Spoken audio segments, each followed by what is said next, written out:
Bonjour, je suis heureuse de vous accueillir dans notre podcast Level Up by Sogilis. Sur ce podcast, je vous propose de partager chaque mois mes échanges avec différents acteurs du monde du logiciel qui s'inscrivent dans une démarche de partage de connaissances, apprendre, transmettre. Je m'appelle Julie Bernard, je suis responsable du développement des compétences chez Sogilis, une entreprise du service du numérique basée sur la région Rhône-Alpes. Bonjour Charline. Bonjour Julie. Je suis contente de te recevoir pour ce nouvel épisode du podcast. On s'est rencontrés il y a quelques mois sur LinkedIn. J'avais vu tes posts qui sont très attractifs sur l'agilité et du coup ça m'a intéressée de discuter avec toi aujourd'hui, de parler de ton parcours, de ta reconversion vers l'agilité et puis justement aujourd'hui le fait que tu aies envie de transmettre à ton tour. Mais je ne vais pas en dire plus. Est-ce que tu peux te présenter rapidement? Oui, alors du coup moi c'est Charline, mais c'est vrai que dans le milieu agile on m'appelle plutôt Marmotte. En fait on m'appelle beaucoup Marmotte. C'est un peu ma patte, on va dire, Ouais. ma signature. Aujourd'hui je suis effectivement agiliste, très impliquée dans la communauté agile et je travaille pour une ESN qui s'appelle Apollo. Ok. Voilà. Juste en face de Sogilis. Ça marche. Est-ce qu'on peut commencer par parler un peu de ton parcours? Parce qu'on parle de l'agilité, mais avant, c'est pas, en tout cas pas ton premier métier. Est-ce qu'on peut parler un petit peu de le début de ton parcours? Oui, tout à fait. Alors j'ai commencé par faire mes études en biologie. Ouais. Donc ça n'a pas trop à voir avec l'informatique, même si on faisait quand même des cours d'informatique. Ouais. Et ensuite, je me suis spécialisée dans l'écologie. Mhm. Alors pareil, là, pour le coup, dans l'écologie, il y a plus d'informatique, puisqu'il y a tout ce qui est système d'information géographique, analyse statistique avec R notamment. Mhm. Et j'ai commencé mes premières années, effectivement, dans des réserves naturelles. Mhm. Donc mon rôle consistait à aller déterminer des plantes, des insectes, de la faune pour établir des diagnostics et savoir si la nature était en bonne santé et quelles actions on pouvait mener. Ok.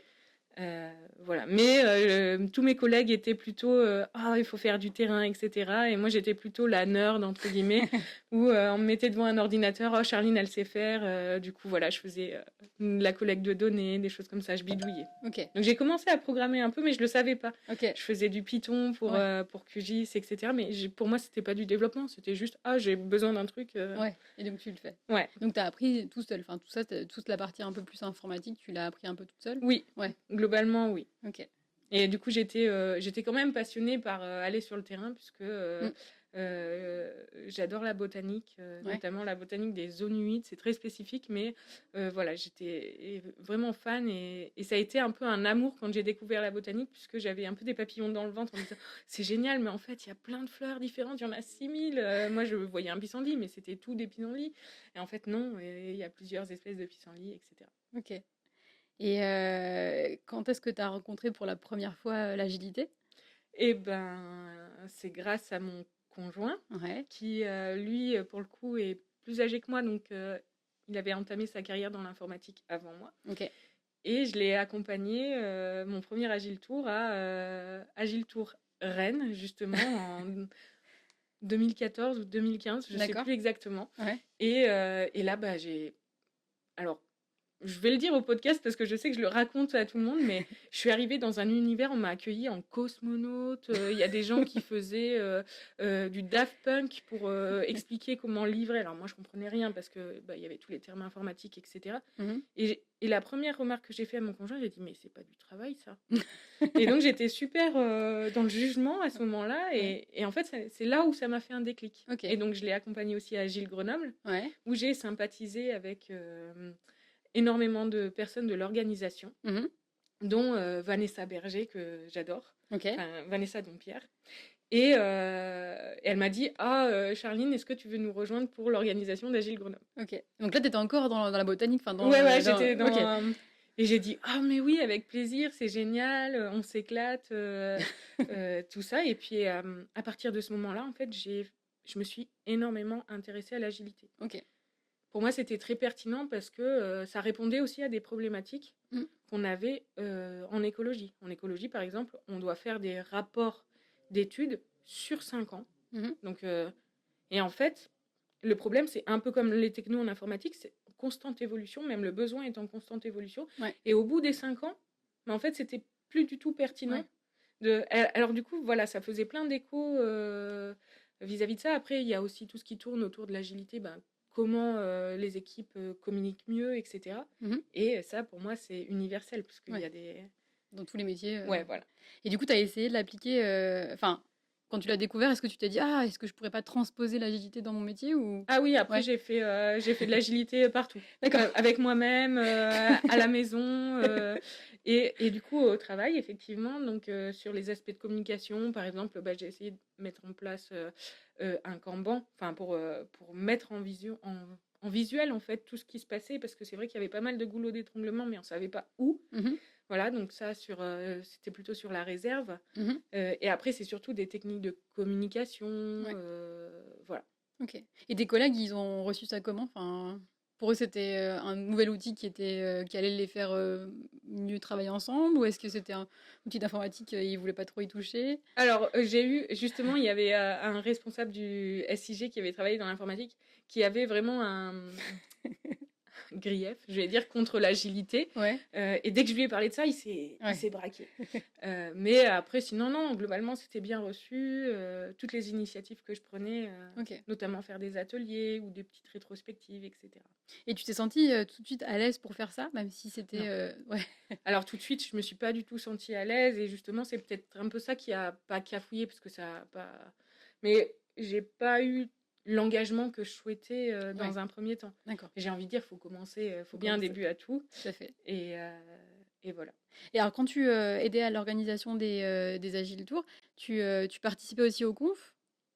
Enfin, tu participais Alors, aux ateliers? Enfin, et oui, oui, parce que j'ai le souvenir que... Alors, j'ai quand même fait 2 années, il me semble, d'organisation avant de me lancer. mmh. Et mon premier atelier, c'est sauriez-vous ménager la chèvre et le loup, un truc comme ça. Donc j'ai voulu faire un truc milieu agile, enfin écosystème, même pas agilité, mais écosystème d'une équipe, Ouais, mais avec des métaphores sur les animaux. ouais, OK. Avec du recul, je me dis que les participants étaient géniaux, parce que dans mon icebreaker, donc Mmh. je leur ai demandé de mimer les animaux qu'ils allaient jouer. Donc il y en a qui ont mimé des vers de terre.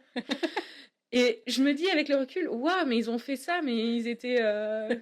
C'est... Bon, voilà. Je Ouais, le referai pas, par exemple. d'accord. Et donc, le but de cet atelier, c'était vraiment de dire que chaque personne, avec sa personnalité différente, Mmh. était importante et contribuait à un écosystème, presque à l'équilibre, parce qu'on sait que l'équilibre, bon, bah, ça joue tout le temps. Mmh. Et que si vraiment on enlevait un rôle, et ben, tout s'effondrait. Tout Et s'effondre. comment on faisait pour rattacher tout ça? OK. Effectivement, ça a un lien aussi avec ton métier, à l'époque, et Oui, c'est ça. J'avais c'était essayé de joindre ouais, les tu as deux bouts. bien, OK, ça marche, et le tournant vers l'informatique, enfin, à quel moment, du coup, tu t'es dit: «Je veux changer de métier, ou en tout cas de domaine»?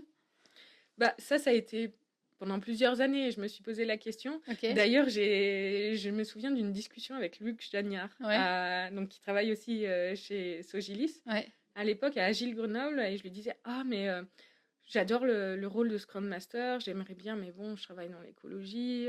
ouais. Et là, Luc, il m'a ouvert une porte, en fait, en disant: mais Charline, t'es pas obligée de faire de l'informatique Oui. pour devenir Scrum Master Mmh. ou Product Owner. Et donc, du coup, là, bah, il a planté une petite graine, Ouais. et j'ai réfléchi d'année en année. Mmh. Euh, donc, voilà, pour moi, c'est tout un contexte, hein. C'est pas Ouais. d'un jour à l'autre. Ouais, ça a pas changé d'un coup, Ouais. OK. Il y a aussi le fait que dans l'écologie, malheureusement, ben, le boulot est très difficile à trouver. Ouais. Il faut une forte mobilité, parce que justement, comme c'est CDD sur CDD, bah, c'est un coup 6 mois dans le Jura, Mmh. un coup 6 mois. Donc, c'est pas compatible avec une vie de famille. Donc, à Ouais, partir du moment où j'ai eu Néo, mon fils, ouais. C'était plus compliqué de se c'était plus déplacer, compliqué, ouais, de me ouais. déplacer, etc. Mmh. Et là est arrivée une opportunité, qui est de reprendre un master en informatique pour ceux qui avaient déjà passé un master dans les sciences. OK, Voilà. et donc ça, tu l'as trouvé comment, cette opportunité? On t'en a parlé? Tu as Alors, cherché, tout simplement, c'est Frédéric Dufaux-Joël et Christophe Saint-Marcel, donc, qui donnaient des cours à la fac à l'UGA OK, pour les miagistes, ouais. qui ont qu'on connaît très bien, mais qui Mmh. connaissaient aussi très bien Franck, qui intervenait à la fac, OK. et qui ont dit: «Mais il y a un super, master, pour ça, Charline devrait s'inscrire». OK. Et en une semaine, j'étais inscrite, et cetera. J'étais prise et en septembre, je commençais ma reconversion. OK. J'ai l'impression que c'est tout dans toutes tes expériences, c'est toujours un peu, la communauté C'est ça. en tout cas, permis de réfléchir et d'avancer dans ta réflexion, par plein de petites piques, ouais. Tout à fait. Et j'ai à cœur cette communauté. Alors, c'est un peu bizarre, mais j'aime les gens. Je vais dire, j'aime les gens, j'aime découvrir, j'aime. Et c'est plus eux qui m'apprennent et Ouais. qui m'ont fait évoluer que moi-même. Parce que, en fait, ça te renvoie un miroir Mmh. de toi. Par exemple, Luc, quand il me dit, mais en fait, t'as pas besoin de. Et ben, en fait, ça me renvoie. Bah oui, en fait, j'ai les capacités d'eux. Mmh mh. Et c'est ça qui donne confiance. Oui. Ouais, ça fait du bien d'avoir un Ouais, retour aussi de l'extérieur, OK. Donc là, tu te dis: «OK, je me lance dans le master». Donc là, c'est 1 an à temps plein? c'est ça. OK. C'est Tu un reviens an. sur les bancs de l'école? Je reviens sur les bancs de l'école. J'ai mon fils qui a moins d'un Oh an. là là. C'est la deuxième vague de Covid. Donc tu étais à distance, Alors, comme c'est la deuxième vague, non, pas tout le non? temps. OK. Mais ouais, on a alterné hybride, OK. etc.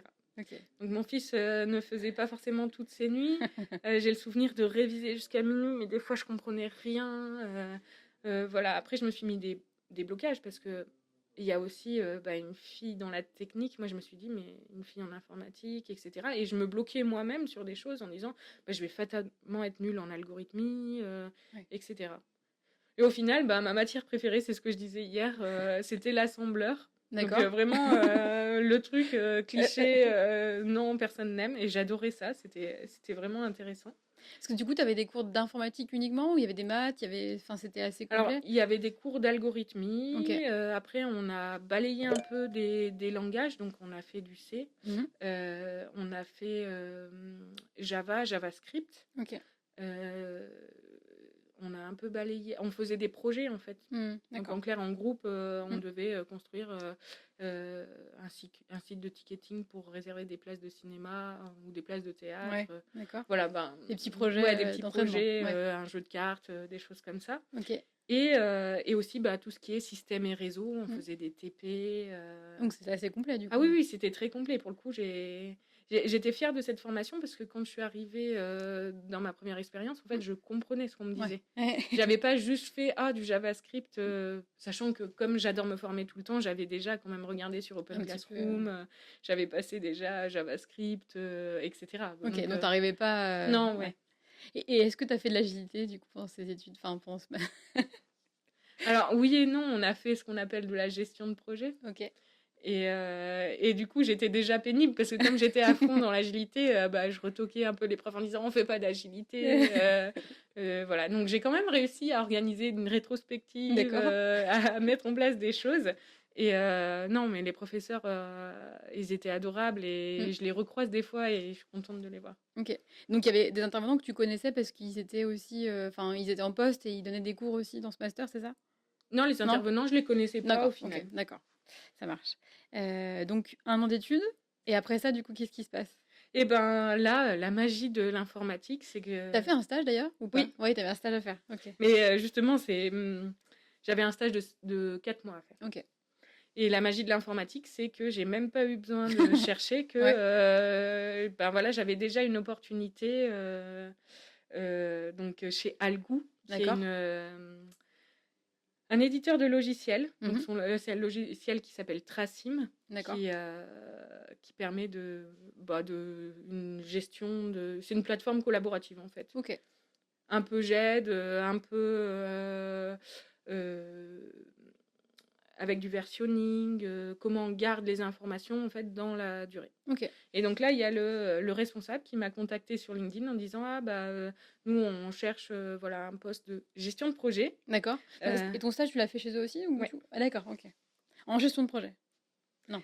Et donc du coup, je dis non, moi ça passe pas parce que je veux faire d'abord du développement informatique. OK. Donc il a dit OK, pas de souci. Donc on te prend en stage Mmh. et la première partie de ton stage ce sera vraiment sur du développement informatique, sur Tracim, etc. Mmh mh. Et voilà, donc j'ai commencé ma première expérience chez Algou. Ouais. Donc j'ai fait du développement informatique, effectivement. Ouais. Mais je suis très vite basculée dans la gestion de projet parce que de toute façon, j'aime tellement les interactions entre les gens, aider. En fait, j'aime aider. Et très vite, on bascule dans l'organisationnel quand on aime aider parce que ah bah, je vais faire ça pour toi, comme ça tu pourras te concentrer sur le développement ou ah bah tiens, tu as des problèmes avec l'interaction avec ce client, bah, je vais y aller, etc. Donc au final, j'ai basculé vraiment dans la gestion de projet. Ce qui était intéressant, c'est que là, j'ai eu un véritable bac à sable agile. Parce que sur l'équipe interne, donc à côté, on faisait un peu de l'ESN. Donc, mais sur l'équipe vraiment du projet interne, bah, j'ai pu mettre en place des sprints, faire des rétrospectives, des sprint planning, des ateliers. J'avais un atelier toutes les 2 semaines d'amélioration d'équipe sur un sujet spécifique qu'on avait vu à la rétro. Donc voilà, là, j'ai pu vraiment expérimenter, voir. Et surtout apprendre parce que j'ai fait des erreurs. Enfin, très clairement, il y a des choses que j'ai faites qui étaient juste pas pertinentes, mais bon, on apprend. Voilà.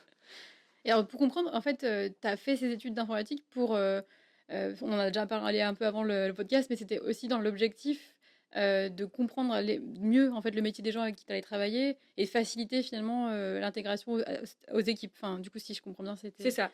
En fait, je me voyais pas faciliter quelque chose que je ne comprenais pas.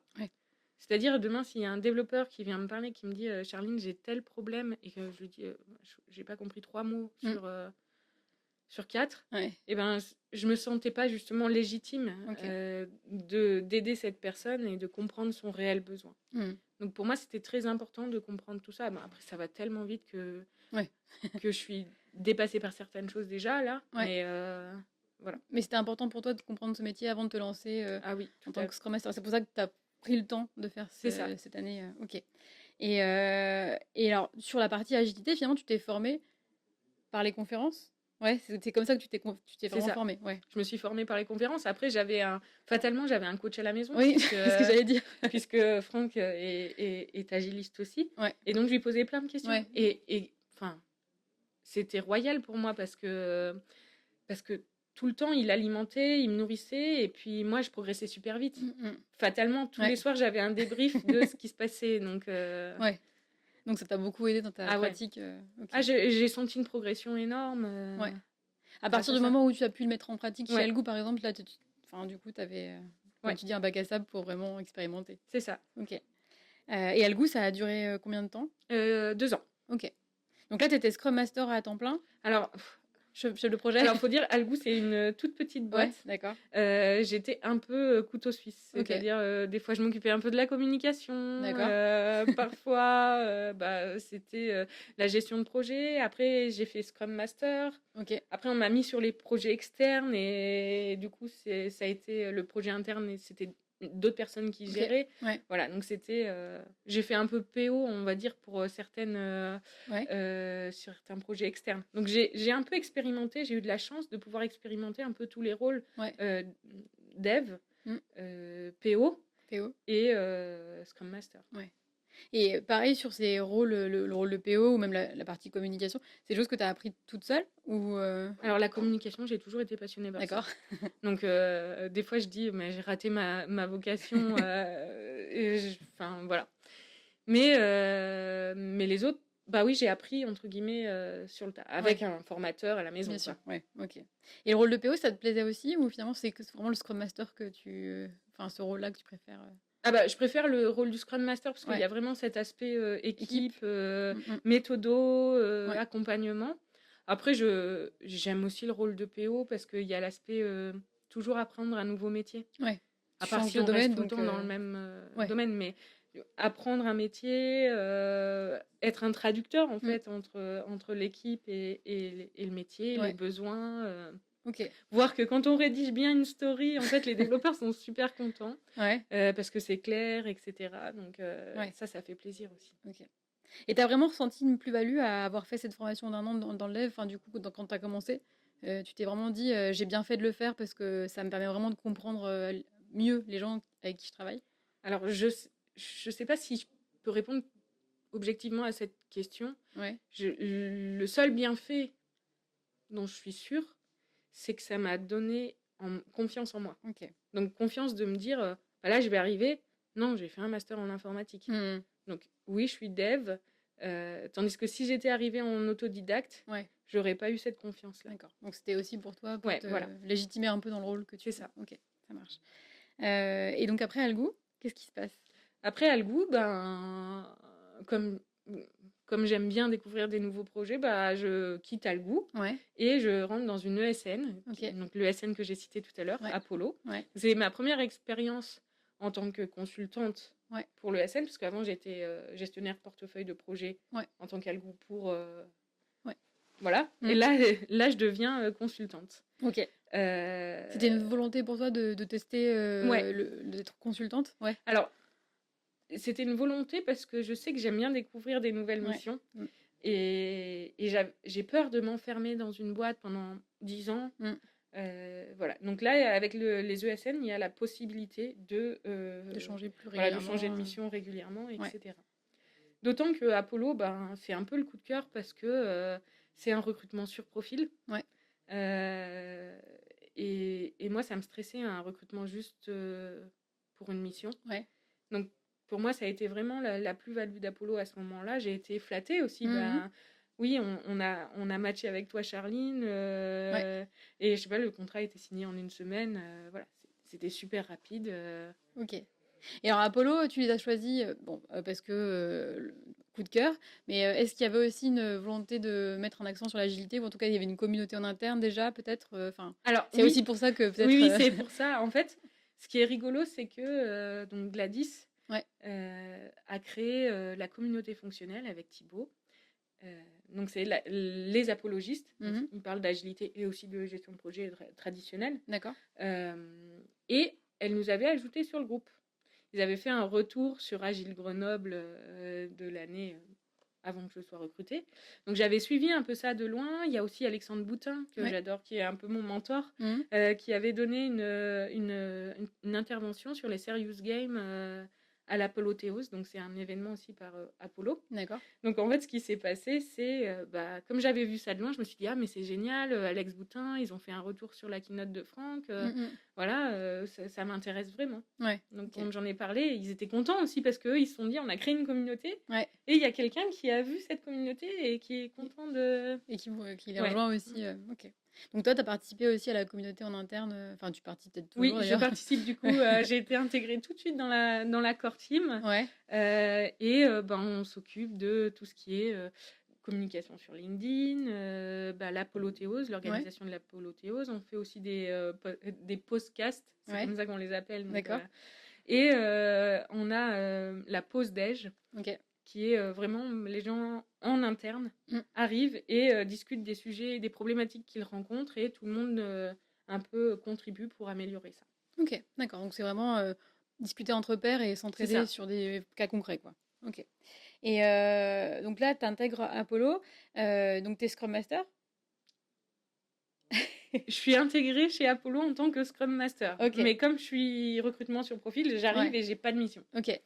Et qu'est-ce qui se passe alors? Alors, il se passe que comme j'ai la bougeotte, j'ai pas de mission, mais je vais tout de suite à Lyon. Je vais donner une rétrospective pour la Coding Factory à Lyon. Enfin, j'essaye de m'impliquer un peu dans la vie Ouais. de tous les jours. Et après, on me trouve une mission. Mmh. Pas de Scrum Master. Ah. On me trouve une mission de chef de projet chez Kiss. OK. Donc Kiss, pour remettre un peu le contexte, c'est une vieille boîte grenobloise Mmh. créée par Serge Krasnienski, donc qui est milliardaire, Ouais. qui de base voulait créer des clés. D'accord. Il faisait des doubles de clés, donc peut-être que vous en avez encore des anciennes où c'est marqué Kiss. Possible. Maintenant, il n'en fait plus, mais voilà. D'accord. Et maintenant, c'est les photomatons. OK. Enfin, ce qu'on appelle les cabines photo, mais ils font Ouais. la food, etc. Et là, j'ai été intégrée vraiment sur un rôle de chef de projet Ouais. à l'international, donc piloter des équipes au Vietnam OK. pour la TMA, en fait, tous les anciens photomatons pour la maintenance, les évolutions, parce que des fois, il y a des bugs, etc. OK. Et aussi un peu le nouveau projet. OK. Là, c'est intéressant parce que j'ai eu aussi un peu carte blanche et je me suis vite transformée en rôle de PO, notamment avec l'équipe du Vietnam. D'accord. Vraiment la priorisation, comment on fait, etc. J'ai vraiment creusé ces sujets-là. Donc, c'était vraiment intéressant comme mission. Par contre, j'avais beaucoup de projets en parallèle Ouais. et l'ambiance était assez années 80. Ok. Donc, Et là encore, j'ai l'impression que tu as expérimenté, tu as appris de tes expériences au fur et à mesure, tu apprends, tu essayes, tu apprends. c'est ça. En Ouais, fait, je pense qu'avec le recul, c'est un peu ma force de me dire, j'ai aucune, pas limite, parce qu'il y a quand même le respect des gens, bien sûr. mais en me disant, Qu'est-ce que j'ai à essayons. perdre? Ouais. Ben, qu'est-ce que j'ai à perdre Ouais. d'essayer de toute façon, voilà. Et c'est formateur, et en fait, on s'aperçoit qu'en face, les gens, ils reçoivent quand on donne avec bienveillance. Ce mot, il est un peu galvaudé, mais Ouais. vraiment avec Sincérité, enfin, du voilà, coup, ouais. entièreté, sincérité, Ouais, les gens en face, ils sont plutôt réceptifs, quoi. ok. Et t'as essayé de mettre un peu d'agilité là-dedans quand t'étais Ouais. chez Kiss? Ouais. C'est très difficile parce que c'est c'est le cas d'une petite boîte qui a grossi et qui n'a pas mis en place, mais il y en a beaucoup, des comme ça, des processus, des clarifications de rôle, etc. Ok, Et c'est un peu brouillon, donc fatalement. ok, ça marche. Ce projet, il a duré combien de temps? Enfin, du coup, est-ce que enfin, ça a duré longtemps? Est-ce que Ça a duré 6 mois. Ok, d'accord. Et après, qu'est-ce qui s'est passé? Bah après, ce qui s'est passé, c'est que, pareil, j'étais en intercontrat. Ouais, Et là, en intercontrat, bah, toujours pareil, je m'ennuie ouais. jamais.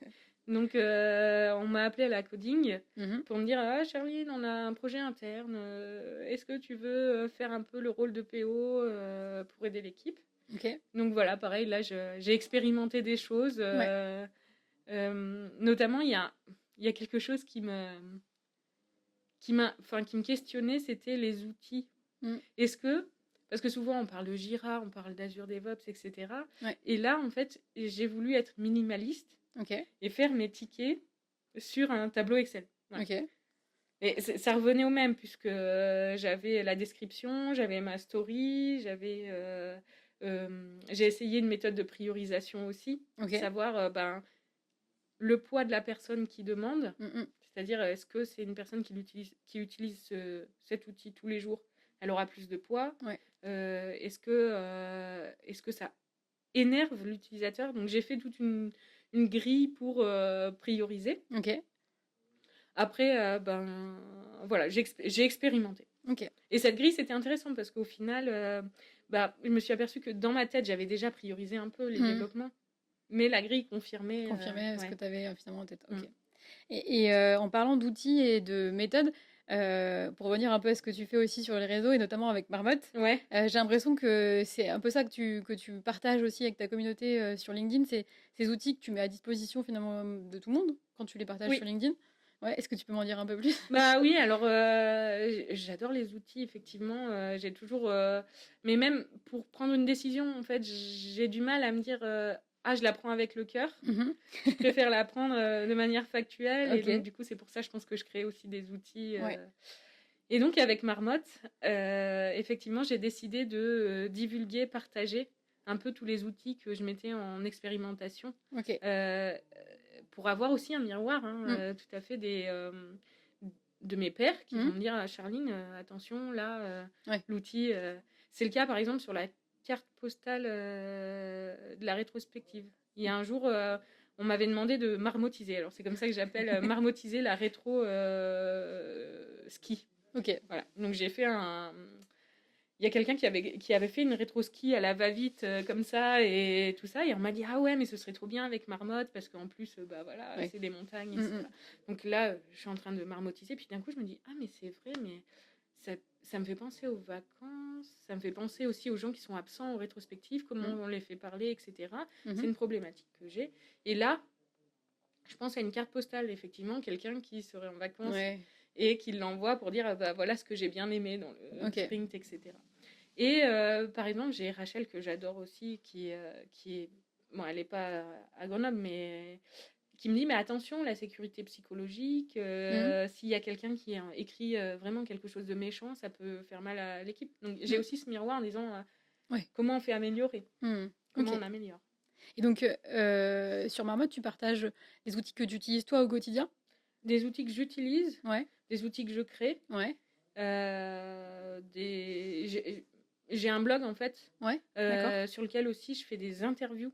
Donc là, d'accord, j'en ai deux. J'en ai une d'Alistair Cockburn, ouais. donc qui est un des signataires de l'Agile Manifesto. Mmh.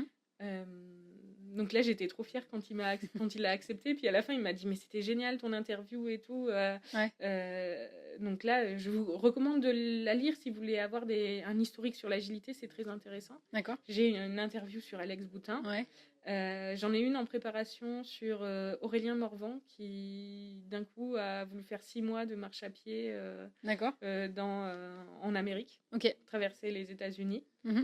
et qui, a priori, est revenu transformé. OK, Et c'est un coach agile, donc donc on va voir l'impact que ça a sur sa façon OK. de driver. Donc avec ce blog, en fait, c'est quoi ton objectif? C'est de bah, je vais te laisser y répondre, mais c'est quoi l'objectif que tu portes avec ce blog? Je- Au début, juste m'amuser avec OK. WordPress OK, pour voir comment ça fait. OK. Et juste partager, en Mmh. fait. Je sais pas pourquoi. Enfin, je me dis, s'il y a des outils qui marchent, s'il y a des choses qui marchent, pourquoi pas les partager à tout le monde. Enfin, Ouais, autant que tout le monde puisse avoir les outils plutôt que les garder pour soi. ouais, Et... d'accord. Donc tu partages aussi tu fais un peu des retours d'expérience? Ça, je l'ai testé, ça a bien fonctionné. Est-ce que tu partages un peu Non, ça? moins. Non, moins. C'est plus les outils, Ouais. la méthode. OK. Ça, je vais préférer à l'oral, en fait, faire un Ouais, retour d'expérience plutôt qu'écrire un article. ouais, d'accord. Et justement, à l'oral, du coup, j'imagine que tu participes à des confs ou tu participes à des meet-up, enfin plein de choses. Oui. Ouais. Je participe à pas mal de conférences, notamment Agile, du coup. Mhm. Mais il y a aussi le CARA, Ouais. le Club Agile Rhône-Alpes, Mm. dont je suis secrétaire adjointe cette année. Je suis D'accord. passée adjointe. Euh, et donc, du coup, on fait des carabires. Ok, d'accord. Donc, le principe, c'est que le CARA paye toutes les consommations alcoolisées ou non, hein. Mhm. Et on discute d'agilité ou pas, hein. Des fois, on sort les jeux et on joue aux jeux de société. Mais effectivement, ça permet de discuter de tout ça, de faire des retours d'expérience, Mm. D'avoir une communauté d'avoir une locale. communauté, de faire passer des messages. Ouais. Voilà. Donc tu es resté depuis le début, finalement, quand tu as mis le pied dans l'agilité, tu es resté dans la communauté agile depuis Ah ce oui, temps-là, oui. quoi. Enfin, du coup, ça fait... Je suis restée et je pense que j'y resterai longtemps. Ouais, ok. Ça marche. Euh, Par rapport à ce qu'on en a discuté un petit peu en préparant le podcast, il y a d'autres sujets qui te portent beaucoup, en plus de l'agilité. Oui. Est-ce que tu peux nous en dire un peu plus? Oui, alors il y a la place des femmes, Ouais, et notamment dans l'informatique.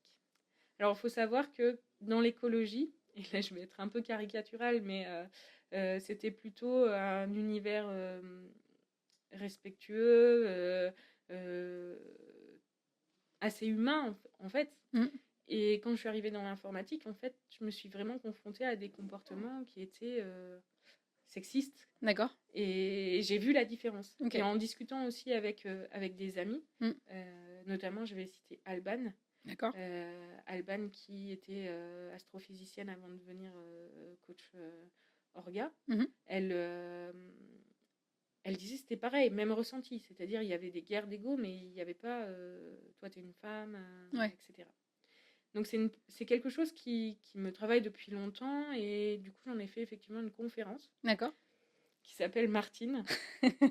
Martine veut faire sa carrière en informatique, et en ouais, fait je déroule toute la vie de Martine depuis le collège ouais, jusqu'à sa fin de carrière entre guillemets, mm, sachant que sa fin de carrière généralement elle finit tôt, puisque dans l'informatique, puisque après 35 ans les femmes elles quittent la tech. ah ouais, Ouais. elles vont faire quoi? Elles vont soit faire plus de la gestion de projet ou D'accord, des choses comme ça, mais pas de la tech pure. d'accord, ok. C'est vraiment... Ouais, c'est une ouais. étude, alors je pourrais la Ouais, ouais, retrouver, non, mais mais D'accord. Je savais pas que c'était aussitôt. Enfin, du coup, ouais. ça paraît tôt, 35 ans. Ok. Et donc, du coup, ouais, effectivement, en plus, pendant mon master, j'avais pris un cours d'ouverture transversale, je crois qu'on dit. D'accord. Et c'était sur ce sujet-là. Ok. Donc, ça m'a commencé à ouvrir les chakras là-dessus. Et puis, j'ai fait des études. J'ai fait aussi un appel à témoignages D'accord. où j'ai recensé 180 témoignages dans l'informatique Mmh. actuellement. C'est-à-dire, alors à l'époque c'était en 2020, Oui, d'accord. mais en 2020, où les gens me disaient, enfin les femmes et les hommes me disaient ce qu'elles avaient vécu et comment elles l'avaient mal vécu, quoi. D'accord. Et donc du coup, de tous ces témoignages, j'ai créé justement ce persona Martine Mmh. qui représente toutes ces femmes Ouais. qui ont vécu des choses qui sont pas très cool Mmh. et quelles sont les solutions quant à D'accord. ça, quoi. Et l'objectif de ce talk, tu le dispenses, enfin, tu vas le donner dans des écoles, tu vas le donner dans des meet-up, enfin, Alors, quel est... et ce talk, il est né aussi d'un jour à la fac. Je Ouais, donnais un cours justement d'ouverture sur ouais. la place des femmes dans Donc l'informatique. là, t'étais prof, du coup, t'étais... Ouais, ouais. voilà, intervenante. Enfin, Ok, pas prof, mais intervenante. Ouais, intervenante. ouais. Et il y a un élève qui me dit, ouais, mais madame, bon, déjà madame, nous, on fait pas ça, c'est des trucs de boomer, ça, etc. Et là, je me suis pris un coup un peu, je me suis remis en question. Mm, Je me suis dit, mais peut-être qu'il a raison, en fait, là, je leur passe un message, mais je devrais passer le message à des 30 ans et plus. mm, mm. Et j'ai réfléchi, justement, j'ai posé des questions à des étudiantes, etc. Et en fait, en creusant un peu, effectivement, c'était faux ce qu'ils disaient, Ouais. mais voilà. Donc, c'est aussi pour ça que j'ai créé. Donc, déjà, j'intervenais à la fac pour ça. Après, Mm. je suis intervenue aussi dans d'autres sociétés pour parler de Martine. D'accord. Et là, je suis en préparation d'un atelier. Ok. D'un atelier Martine où le but c'est de faire le parcours de Martine et de savoir qu'est-ce qu'il faut faire pour éviter ça. Ok. Parce que du coup, il y a vraiment des entreprises qui te contactent en te disant, on ressent, pas un problème, mais en tout cas, que c'est intéressant de sensibiliser les Ouais. équipes à ce type de sujet. Ouais, d'accord. Et même des écoles, du coup, qui te contactent pour ça. Au début, les écoles, oui, parce que Ouais, c'est justement Christophe Saint-Marcel qui m'avait dit, ah d'accord. bah Charline, tu devrais faire une intervention là-dessus. Ouais, C'est vrai que dans la promo, on a sur 50, on a 6 femmes, quoi. ouais. Mm. C'est toujours le problème Ouais. des femmes dans l'informatique. Ok, donc ça, c'est vraiment un sujet qui te porte Mm. en tant que femme dans la tech. Oui. Est-ce qu'il y a d'autres sujets qui te portent Bah, on l'a dit un peu, mais la communauté agile, Ouais. c'est vraiment quelque chose. Il y en a qui vont parler de secte agile, mais tout de suite, je vais un peu casser le mythe. En fait, c'est pas vraiment une secte. Alors, effectivement, elle est très soudée, cette communauté, mais on peut y rentrer et on peut y sortir. On peut en Donc, sortir. c'est pas une secte. mais oui, il y a cette communauté qui est vraiment dans l'entraide. Dans la transmission aussi, j'aime bien. Oui, dans la transmission, Ouais. dans le conseil. Et j'ai l'impression que tu as franchi un nouveau stade récemment. Du coup, que en plus, maintenant de bien maîtriser ton métier, tu as envie d'accompagner, de coacher un peu. Est-ce que tu peux nous en dire un peu plus? Oui, alors il y a eu un déclic effectivement cette année. Alors, avant, j'avais très peu confiance en moi. Ouais. Je me posais beaucoup de questions et je me mettais aussi des freins. En fait, toute seule, en me disant ah non, ça c'est déjà fait, ou on va pas aimer ce que je fais, ou je m'expose parce que je publie beaucoup sur LinkedIn, donc c'est aussi s'exposer à son employeur et à son futur potentiel employeur. Ouais. Donc, et après, il y a un moment, je me suis dit, bah non, en fait, ça me plaît, faire des marmottes, ça me plaît, c'est peut-être un peu décalé, mais moi, je prends du plaisir et en plus, je partage quelque chose. Donc, et il y a eu ce déclic, je ne saurais même pas dire comment j'ai eu ce déclic, mais en tout cas, il y a eu un moment, je me suis dit, bah, allons-y. Ouais. Allons-y, et c'est à ce moment-là que je me suis sentie légitime pour commencer à conseiller, à un peu apporter ma patte. Ouais. Voilà. Donc du coup, là, aujourd'hui, tu as créé ta micro-entreprise? Oui, tout récemment. Ouais. Et donc, ça se passe comment? Tu travailles chez Apollo et en parallèle, tu vas faire du consulting? Enfin, je sais pas comment ça fonctionne, la micro-entreprise. Non, du coup, c'est quand même assez délicat parce que c'est vrai que Apollo pourrait me placer sur des missions agiles, etc. Ouais. Le but, c'est vraiment que moi, j'intervienne sur des ateliers type Martine ou des ateliers de team building ou peut-être d'animation de rétrospective, etc. Enfin, vraiment très spécifique. Ou même, je pourrais accompagner sur la com, par exemple, sur comment on fait une identité visuelle, etc. Parce que je suis passionnée là-dessus. Mais vraiment, c'est que des interventions ponctuelles. Ouais. Je prends un jour de congé et bien Ok. sûr pas chez les Bien sûr. clients d'Apollo. Donc c'est Ok. quand même réglementé, mais je trouve ça vraiment chouette que Apollo ait accepté. Ouais. Moi, enfin, c'est vraiment une des ESN sur Grenoble que j'adore. Ouais. Et Sogilis aussi, j'en ai entendu beaucoup de bien. Voilà.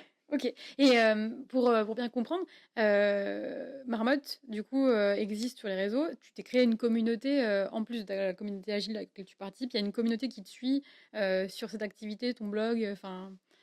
Oui, mais c'est un peu les mêmes. C'est un peu les mêmes. C'est un peu le D'accord. comité de soutien Ok. agile. Ok.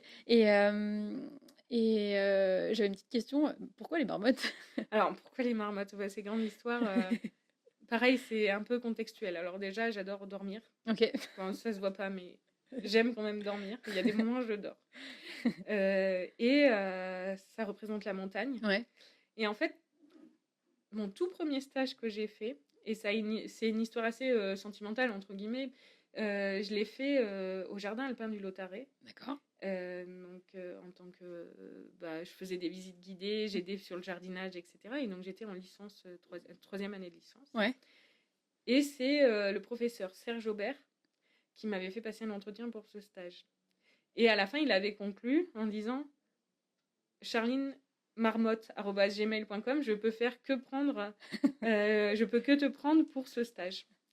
Et ça m'avait marqué, donc j'ai gardé cette adresse charline.marmotte@gmail.com. Je suis devenue Marmotte. Ouais. Y a des gens qui ont même cru que Marmotte était mon nom de famille. Et moi, j'aurais bien aimé, mais voilà. Et alors là, ça va être un peu plus triste, mais ce prof s'est donné la mort. C'était un prof qui était très investi, notamment dans le jardin alpin du Lautaret, etc. Et ça nous a fait beaucoup de peine. Et voilà, Marmotte, depuis, voilà. D'accord. Et c'est toi qui les dessines ou du coup tu... Non, alors j'utilise... maintenant je sais, puisque Willy est intervenu hier sur l'intelligence artificielle générative. Ouais. Donc c'est de l'intelligence artificielle générative. J'utilise Adobe Firefly. D'accord. Pourquoi j'utilise Adobe Firefly? Parce que il rémunère les contributeurs à l'Adobe Stock. D'accord. Donc c'est pour ça on dit qu'elle est un peu moins performante, puisqu'elle se réfère que à l'Adobe Stock. Donc c'est moins grand que Midjourney par exemple, ou des choses comme ça. Mais au moins il y a une revalorisation des participants. Ok, cool. Eh ben, on va peut-être passer... Attends, du coup, j'ai une dernière question pour toi. Est-ce que tu as des projets pour la suite, là, des choses qui vont, que tu es en préparation, des confs, oui, alors, des choses comme ça? Ah oui, j'ai un super truc, c'est que... C'est le moment de la pub, vas-y. Alors non, mais c'est pas forcément de la pub, mais pareil, on parlait tout à l'heure de plus avoir de réserve. Ouais. Il y a un jour, j'ai décidé de monter une comédie musicale agile. D'accord. Et mon rêve s'est concrétisé, puisqu'on est une douzaine de personnes à faire la keynote de fermeture à Agile Lyon. D'accord. Et donc, on va chanter des chansons connues, mais dont on aura remanié les paroles pour l'agilité. D'accord. Et c'est quand, du coup, cette... Le 28 juin. Ok, donc c'est bientôt. Oui. Vous êtes prêts? Ouais, alors il y a grande répétition chez moi, là, à la fin du mois. D'accord. Est-ce que tu as d'autres projets La keynote de fermeture d'Agile Tour Rennes aussi. On m'a contactée et je suis contente parce que c'était un peu le début de l'histoire. Je sais pas si tu te souviens, au début je dis en 2014-2015. Du coup, la boucle est bouclée. Ok. J'ai des petites questions un peu signature du podcast. L'objectif, c'est que tu répondes avec la réponse qui te vient spontanément le plus vite possible sans trop réfléchir. Est-ce qu'il y a une chose qui t'a marqué, que tu as appris cette année? Alors, ça va être dur de répondre spontanément. Il y en a plein, mais... Oui. Oui, j'ai appris à m'aimer. Non, mais c'est important. Non, mais c'est bête, hein, mais j'ai appris à me regarder dans le miroir et à me dire, ok, bon, c'était pas parfait, Charline, mais ça va le faire, t'inquiète. J'ai mis 33 ans à faire ça, et justement, je pense que c'est ce fameux déclic dont je te parlais tout à l'heure qui m'a dit, allez, lance-toi. Et je sais pas, ce qui est terrible, c'est que j'essaye de réfléchir qu'est-ce qui a fait ce déclic, quoi, parce que pour dire aux gens, c'est comme ça que c'est arrivé. Ok. Une lecture que tu as envie de conseiller, peut-être? J'en ai plein, mais La plus récente ou la plus marquante peut-être? La plus récente, c'est un vieux polar de Franck Tillier que je conseille à tout le monde de lire du Franck Tillier, mais Ça, voilà. ça me va, ça me va. Bah parfait. Prochain événement auquel tu veux assister, donc en tant que participante, pas en tant que... J'aurais aimé, mais je peux pas cette année, Alpecraft. Ouais. L'année dernière, j'y suis allée, tout simplement parce que les 2 jours de conf sont géniaux. Ouais. Et j'aime bien ce format, un jour de conf et un jour de forum ouvert. Mm. Le forum ouvert, c'est vraiment quelque chose que j'apprécie. Et même dans un milieu plus tech, je fais toujours des chouettes rencontres. Ouais. Et j'ai pas envie de perdre ce lien. C'est vrai qu'on parle souvent de gouffre entre le coaching agile et la tech. Et moi, personnellement, j'aime bien être entre les deux parce que c'est comme je disais au début, si on ne comprend pas les problématiques plutôt tech... Donc tu participes vraiment aux 2 types de conf. Ouais, d'accord. Et alors, Alpecraft, c'est Grenoble? C'est Grenoble Alpexpo. Ouais. Ok, d'accord. Si on veut te suivre, du coup, comment on peut te contacter ou si on a envie d'échanger avec toi? C'est simple, si vous l'avez retenu, c'est charline.marmotte@gmail.com sinon sur mon blog, marmotte.blog. D'accord. Ou mon LinkedIn, Charline Rajad. Voilà. Et peut-être une question, est-ce que tu aimerais entendre quelqu'un à ce podcast? Est-ce que tu as une idée de quelqu'un que tu pourrais nous recommander? Oui, j'ai plein de personnes, notamment Alexandre Boutin. Ouais. Même Laurent Sano. Si un jour vous arrivez à la voir, ce serait pas mal. Ok. Tu la connais bien, enfin du coup Oui, je la connais bien et je sais que elle voudra peut-être pas prendre la parole, mais il faudrait la travailler un peu. Parce que j'aimerais bien qu'il y ait des femmes ou Alexiane Motte aussi. Ok. Myriam et les loups, voilà. Et j'ai fini. Ça marche. Écoute, merci beaucoup Charline pour cet épisode. Avec plaisir. Et à bientôt.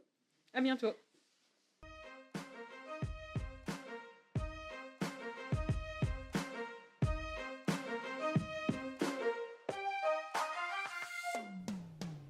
C'est la fin de l'épisode. Pour ceux qui sont encore là, merci pour votre fidélité. Si l'épisode vous a plu, n'hésitez pas à vous abonner sur votre plateforme d'écoute habituelle. Ce podcast est produit en collaboration avec Sogilis. Et si vous souhaitez échanger avec moi, n'hésitez pas à me contacter sur LinkedIn. Je vous dis à très vite pour un tout nouvel épisode.